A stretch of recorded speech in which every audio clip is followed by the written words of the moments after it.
বিসমিল্লাহির রহমানির রহিম।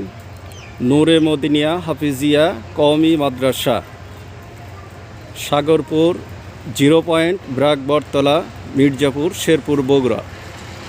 আমরা দেখতেছি যে হাফিজিয়া মাদ্রাসার যিনি শিক্ষক হুজুর আছেন, তিনিও এই ছাত্রদের সঙ্গে কত সুন্দরভাবে ছাত্রদেরকে সঙ্গে নিয়ে তাদেরকে ভালোবাসা দিয়ে তিনিও ব্যাডমিন্টন খেলায়, এই র্যাকেট খেলায় মাঠে নেমেছেন এবং ছাত্রদেরকে সে নিজেও খেলা শিখেছেন।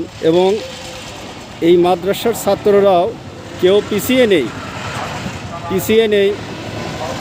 দেখেন, আপনারা উপভোগ করুন এবং দেখুন যে ছাত্ররা কত সুন্দরভাবে দাঁড়িয়ে, সারিবদ্ধভাবে দাঁড়িয়ে সবাই খেলা দেখতেছে এবং